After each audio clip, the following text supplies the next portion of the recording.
सभी को जय ज्योति, जय क्रांति और जय भीम। मैं सुकुमार पेटकुले, प्रदेश अध्यक्ष, अखिल भारतीय माली महासंघ तेलंगाना राज्य, आदिलाबाद का निवासी हूँ। मुझे आज बड़ी प्रसन्नता हो रही है कि क्रांति ज्योति सावित्रीबाई फुले जी के स्मृति दिन 10 मार्च 2021 के उपलक्ष्य में अमरावती वालों ने 12वां राज्य स्तरीय महात्मा फुले सत्यशोधक साहित्य सम्मेलन का आयोजन ऑनलाइन के माध्यम से, कोरोना के कारण इस साल उन्होंने ऑनलाइन के द्वारा अपने बहुजन साथियों को कुछ संदेश देने के लिए साहित्य सम्मेलन रखा है। इसमें कुछ गिने चुने विद्वानों को सम्मिलित करने का उन्होंने निर्णय लिया है और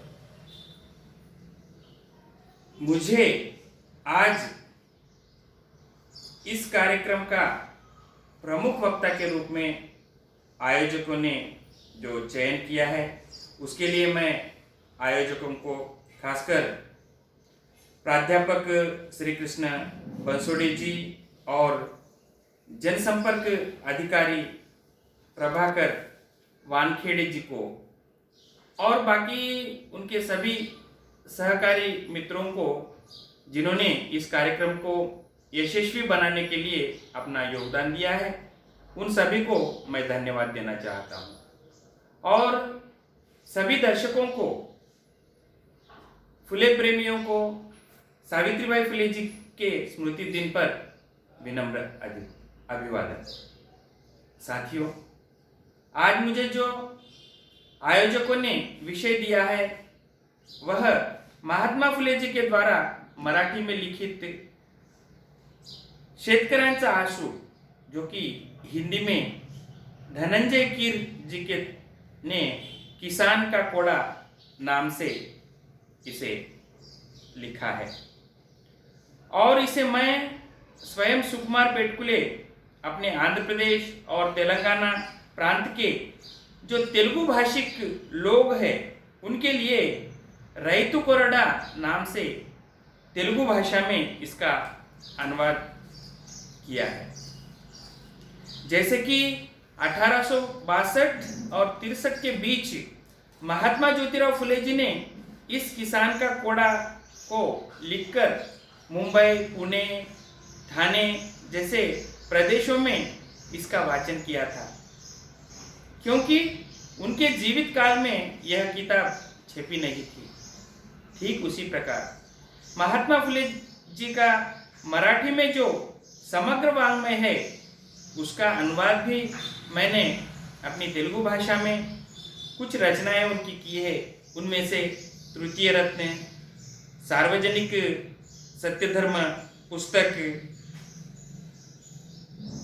किसान का कोड़ा, सत्सार 1 और 2, गुलामगिरी और शिवाजी महाराजांचा पोवाडा, इन सभी को मैंने तेलुगु में तो अनुवाद किया है, लेकिन इन किताबों में से केवल 2 किताब, जो कि तृतीय रत्न और सार्वजनिक सत्यधर्म पुस्तक, इन दोनों का हमने अब तक तेलुगु भाषा में किताबों को प्रकाशित करके 2-2 हजार प्रतियां समाज में पहुंचाने का प्रयास किया है।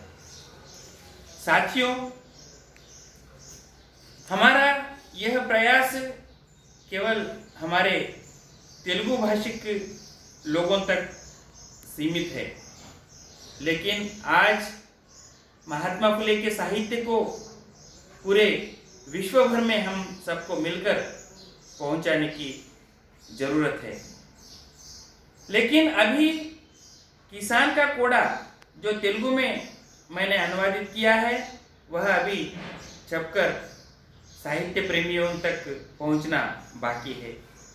एक साहित्यिक होने के नाते आज मैं बड़ा गर्व महसूस कर रहा हूं कि मुझे किसान का कोड़ा किताब के आधार पर आज जो केंद्र सरकार का कृषि विषयक कानून पर बात करने की संधि मिली है और आप सभी से मिलने का सुअवसर प्राप्त हुआ है।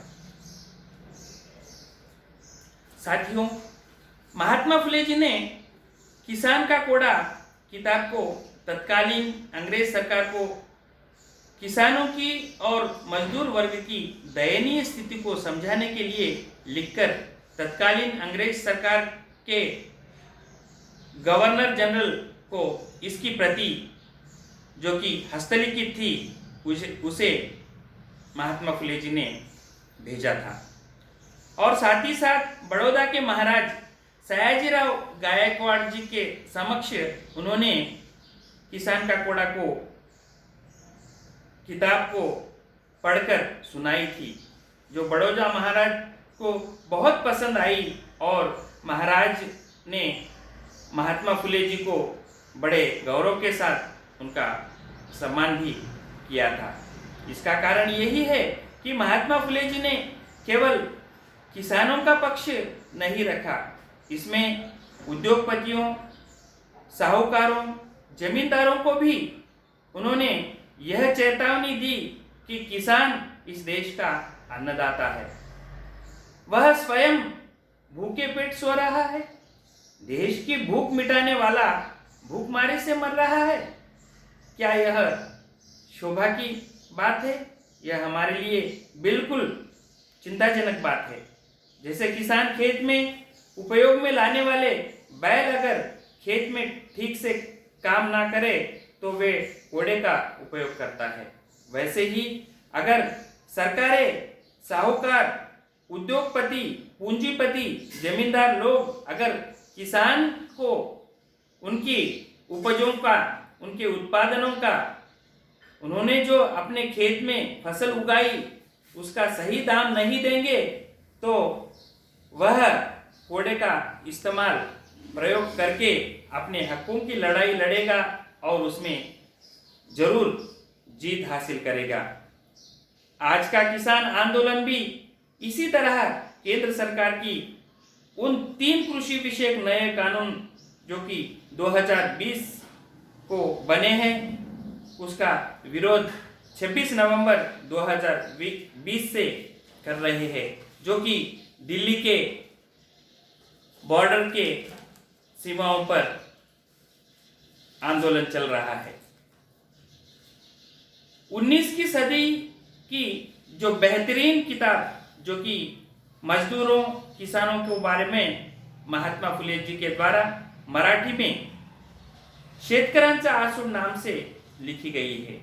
यह किताब किसानों की 3 तरह की समस्याओं पर आधारित है, जिनमें पहला आर्थिक संकट, दूसरा लगान और तीसरा शिक्षा। दीनहीन शूद्र किसानों की समस्याओं को लेकर लिखी गई यह किताब 18 जुलाई 1883 को पूरी हुई, लेकिन महात्मा फुले जी के जीवन काल में यह किताब छपी नहीं गई। लेकिन तत्कालीन अंग्रेज सरकार ने इस किताब के हस्तलिखित प्रति का महत्व को जानकर कलकत्ता के संग्रहालय में इसे सुरक्षित रखा था। 1967 में जिसे धनंजय कीर और उनके साथी एस.जी. मालसे ने इसका माइक्रो फिल्म बनाकर 1968 में इसे छापकर इसे पढ़ने का अवसर हमें दिया है। हम उनका इस संदर्भ में आभार प्रकट करते हैं। मजदूर नेता मेघाजी लोखंडे जी अपनी दीनबंधु पत्रिका में किसान का कोड़ा किताब के 2 अंक छापे थे, लेकिन उसके बाद आए अंकों को वे किसी विशेष समूह के दबाव में आकर भय के कारण छाप नहीं सके। इस पर महात्मा फुले ने अपना क्रोध व्यक्त करते हुए कहा है कि डरपोक छाप खाने वाले ऐसे किताब छापेंगे नहीं, लेकिन ठीक 85 साल बाद यह कार्य धनंजय कीर और उनके साथी मालसे ने कर दिखाया है, जिस किताब में किसानों की सभी समस्याओं का समाधान है। बाहर से आए आर्यों ने यहाँ के बहुजन लोगों को गुलाम बनाने की साजिश की, जिसके फलस्वरूप वे किसानों और बहुजनों को शिक्षा से वंचित रखने की साजिश की गई। इस किताब के प्रारंभ में महात्मा फुले जी लिखते हैं, विद्या बिना मति गई, मति बिना नीति गई, नीति बिना गति गई, गति बिना संपत्ति गई, संपत्ति बिना शूद्र नरवल हुए। इतना केवल एक अविद्या के कारण हुआ है। इसका भावार्थ यह है कि विद्या यानी शिक्षा के अभाव से हमारी मति गई और मति न होने के कारण नीति अनीति में हम अंतर नहीं जान सके।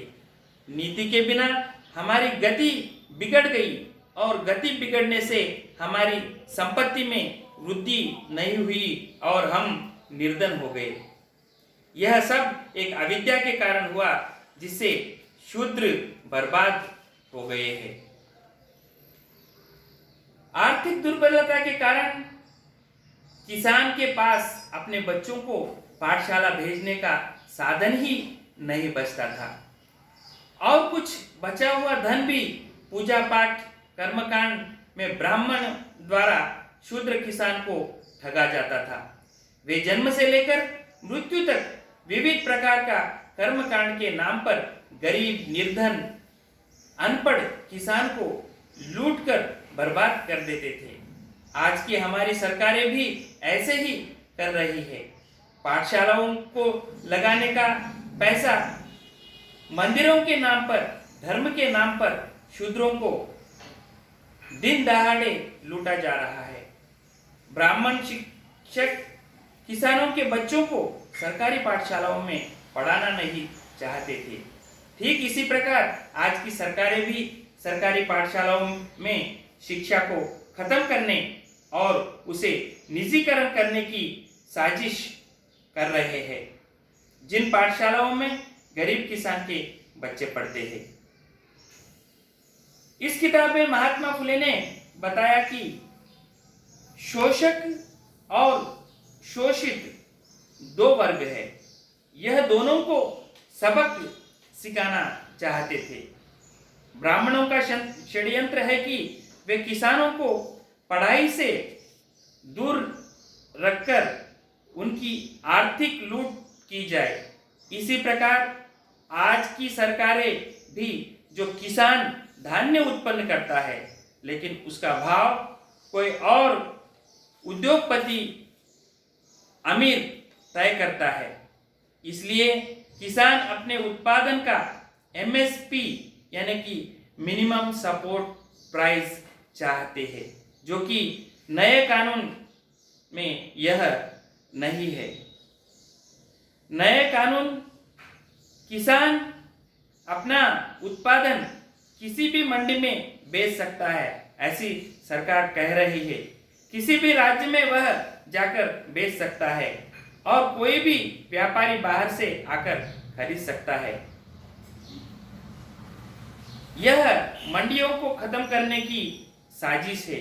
इसलिए अंत में मैं अपने आंदोलनकारी किसान नेताओं और समस्त राज्य के केंद्र सरकारों के राजनीतिज्ञों, किसानों, मंत्री, मुख्यमंत्री, प्रधानमंत्रियों से अपील करना चाहता हूं कि वे पहले महात्मा फुले जी के द्वारा लिखित किसान का कोड़ा को, इस पुस्तक को अच्छी तरह से पढ़े और समझे और किसानों की समस्याओं को समझकर देश के अन्नदाता को समुचित न्याय दिलाने का प्रयास करें। किसान आंदोलनकारी नेताओं का 100 दिन का आंदोलन पूरा होने पर वे कहते हैं कि हमने आंदोलन रूपी बीज बोया है। जब तक फसल हमारे हाथ में नहीं आएंगी तब तक हम घर नहीं लौटेंगे, क्योंकि हम किसान है। अन्नदाता को अपने खून पसीने की कीमत जरूर मिले। इसी कामना के साथ केंद्र सरकार किसानों की समस्याओं को फिर एक बार गंभीरता से सोचकर न्याय दिलाने की मांग करता हूं।